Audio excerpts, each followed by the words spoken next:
Oi, Eliane, bom dia. Bom dia, Raíssen, Carolina, ouvintes. Bom dia, Eliane.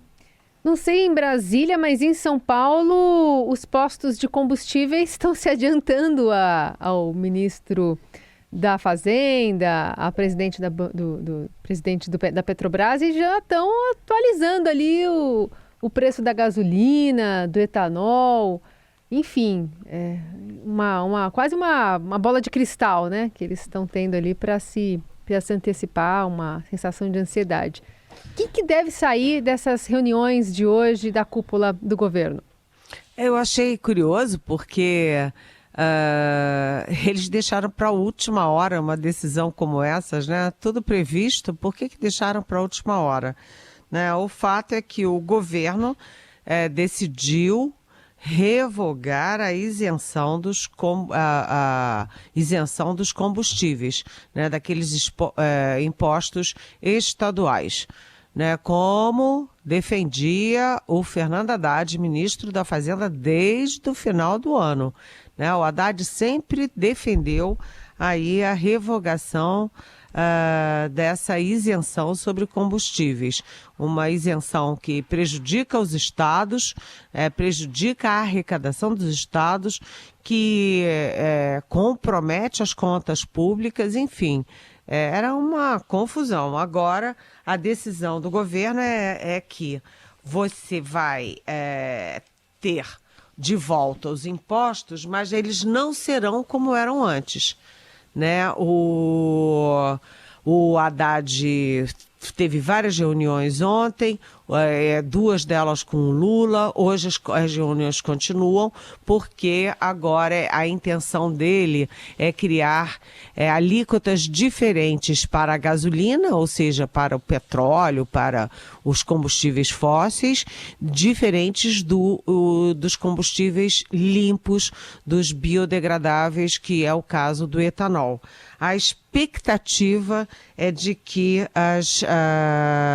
a gasolina suba 69 centavos e que o etanol suba 49 centavos. Essa decisão deve ser anunciada hoje para entrar em vigor amanhã. Mas é o que você disse, né, Carolina?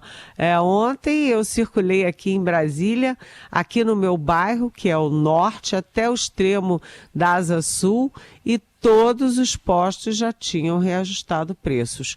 Né? A gasolina estava em torno de R$ 4,75, mais ou menos, já estava ontem em R$ 5,15, R$ 5,20. Vamos ver, né? Preventivamente. Eles nunca fazem preventivamente quando vai cair o preço, mas fazem preventivamente quando vai aumentar o preço. E o pior, eles aumentam. E depois, quando o preço cai, demoram e nem sempre baixam na mesma velocidade. O fato é que o governo tem mais uma rodada, mais algumas rodadas de reunião. O governo finalmente resolveu incluir também o ministro de Minas e Energia, que estava excluído da discussão, e vamos ver como é que eles vão acertando aí os valores. O fato é que o Bolsonaro, o ex-presidente Jair Bolsonaro, que tinha criado essa isenção dos impostos estaduais. Os governadores foram muito contra, brigaram o tempo inteiro contra, e venceu em dezembro, 31 de dezembro.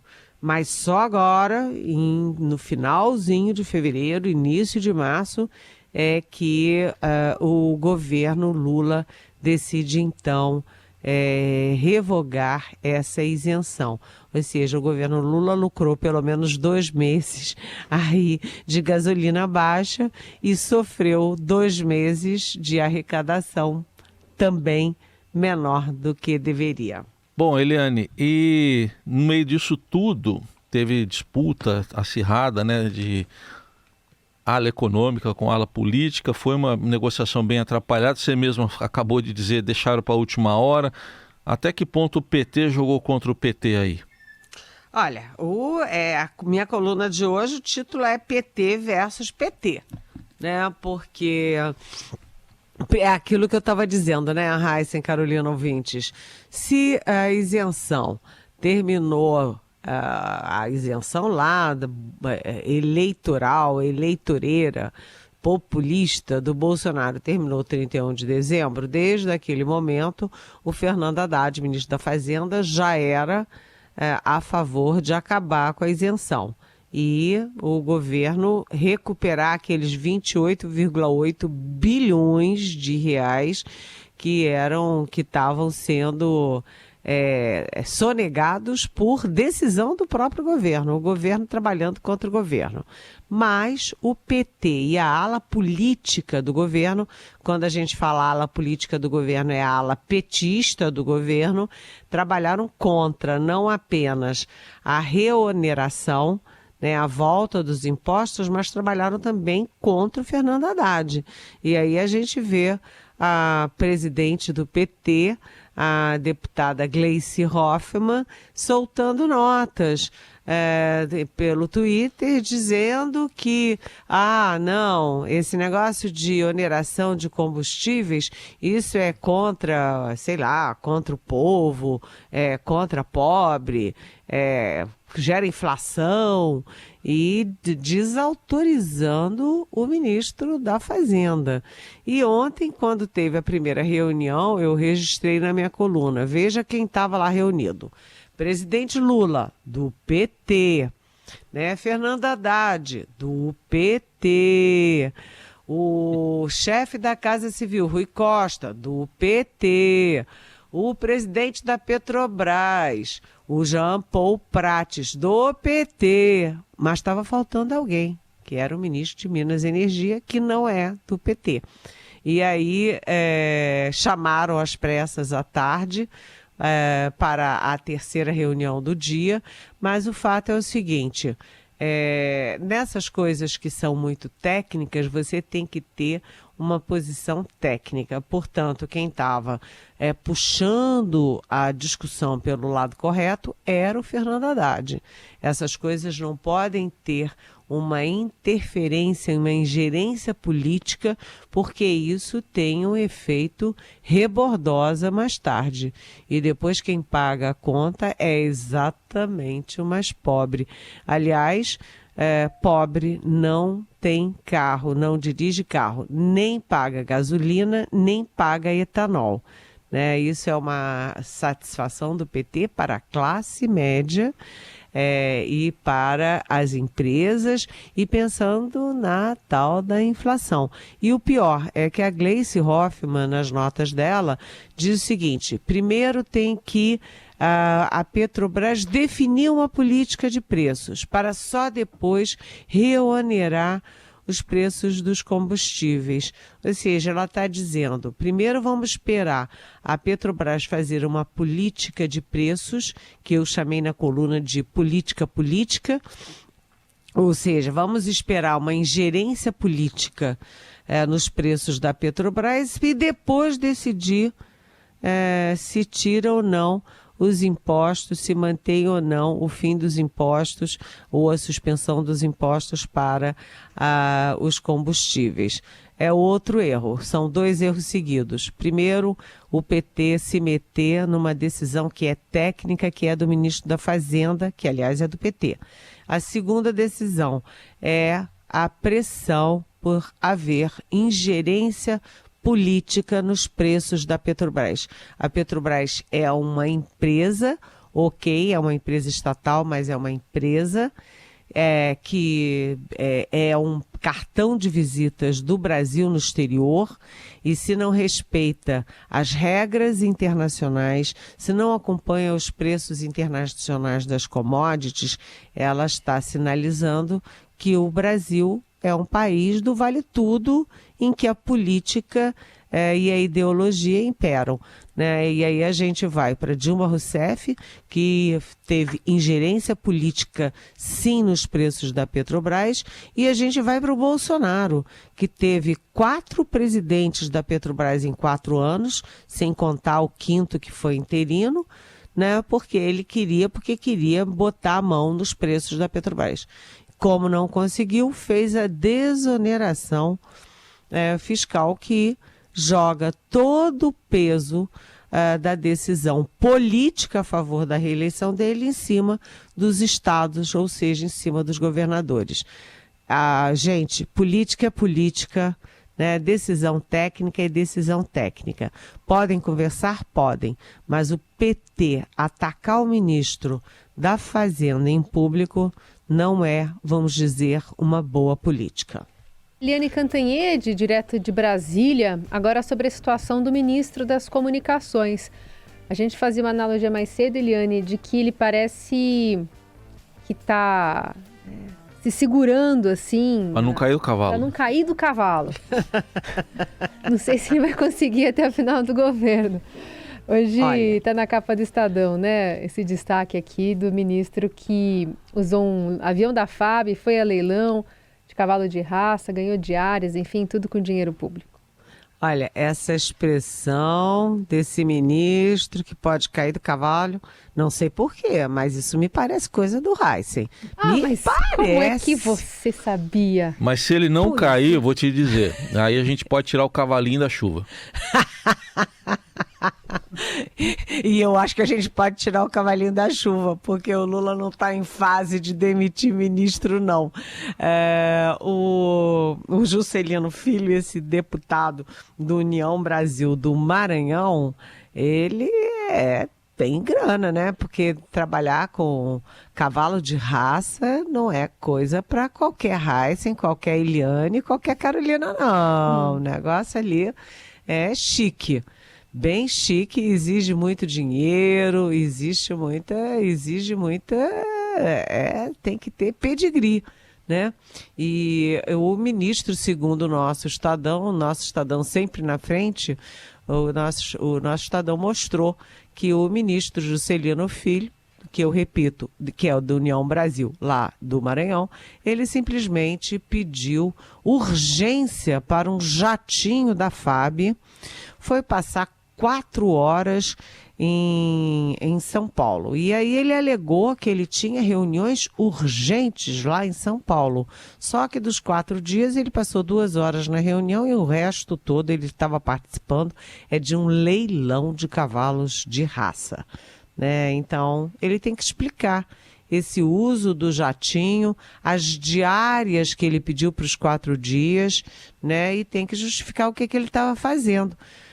Porque pagar cavalo de raça com diária do governo e fazendo economia de passagem de avião, às nossas custas não dá. Além disso, hoje o Estadão continua nessa história, né? Porque o cavalo passou selado e o Juscelino pulou em cima de novo. Por quê? Porque ele não declarou à Justiça Federal a propriedade de R$2 milhões em cavalos de raça. Então ele está aí complicado, mas Carolina e Heisen, vocês podem ir tirando o cavalinho da chuva, como disse o Heisen, porque a previsão não é de que esse sujeito caia do cavalo, não. O Lula não quer derrubar ninguém de cavalo nenhum, ele não quer brigar com a União Brasil, nem com o PSD, nem com coisa nenhuma. Por falar em PSD, tem todas aquelas coisas também mal explicadas lá da Daniela. Quem é a Daniela? A Daniela Carneiro é a ministra do Turismo, a deputada mais votada do Rio de Janeiro, que é também do União Brasil. Então, a Daniela vai ficando lá com as fotos junto com o miliciano, ligações estranhas com o miliciano, que é aí uma palavrinha meio chave na relação do Lula com o Bolsonaro, né? E agora o Juscelino Filho. Então, o que a gente lê disso? O Lula disse que quem errar vai pagar pelos seus pecados. Mas ele não está querendo olhar pecado, nem está querendo que ninguém pague coisa nenhuma, pelo menos por enquanto, né? O governo só tem 2 meses, muita coisa ainda vai acontecer. Aguardemos. Eliane, outro assunto importante do dia, a decisão de ontem do ministro Alexandre de Moraes de que militares que participaram dos atentados do dia 8 de janeiro serão julgados no Supremo, não na Justiça Militar. Pois é. Pois é, isso aí, a gente lembra, eu andei falando aqui na nossa rádio Eldorado, que o Supremo estava julgando e só faltava um voto para decidir que ações de GLO, Garantia de Lei da Ordem, que está no artigo 142 da Constituição, são operações em que os militares são julgados no Superior Tribunal Militar, no STM, na Justiça Militar. Então faltava só um voto e aí suspenderam o julgamento. Suspenderam o julgamento exatamente, eu falei aqui também, porque os julgamentos de militares na Justiça Militar costumam ser julgamentos muito corporativos, com esse viés corporativo de proteger o camarada, o companheiro ali de farda. Então, o Alexandre de Moraes, sempre ele, o Alexandre de Moraes, decide que a competência para julgar a participação de militares nos atentados terroristas de 8 de janeiro é uma competência do Supremo Tribunal Federal. E a alegação básica, ele fez um longo voto, como sempre, mas a alegação básica que eu trago aqui é que o STM ou a Justiça Militar julgam crimes militares e não crimes civis cometidos por militares. Esse é o argumento mestre da decisão do ministro Alexandre de Moraes. Se os militares vão gostar dessa decisão, muito provavelmente não, né? Eles estão se reencontrando com a realidade, né? Crimes civis cometidos por militares são da alçada da justiça comum, da justiça civil, né? Assim como aqueles 100 anos para a decisão do Pazuello, do então general da ativa Eduardo Pazuello, não tem o menor sentido. 100 anos, não é 100 anos de perdão, mas 100 anos de sigilo. Caiu também, já se sabe como é que foi a decisão e já se sabe que o então comandante do Exército, depois ministro da Defesa, o Paulo Sérgio, não estava ali muito bem nessa foto, não. E ontem também teve uma outra decisão que eu acho importante, que eu vou juntar com essa do Alexandre de Moraes, que é o seguinte: a Procuradoria-Geral da República pediu a manutenção da prisão do ex-ministro da Justiça do Bolsonaro, Anderson Torres, e disse que, ao contrário da alegação dele, aquela minuta do golpe que foi encontrada na casa dele não estava pronta para ir para o lixo, não. Ao contrário, estava na pasta do governo, bem guardada para eventualidades. Não estava para ir para o lixo, não. Então, atenção, as coisas estão acontecendo.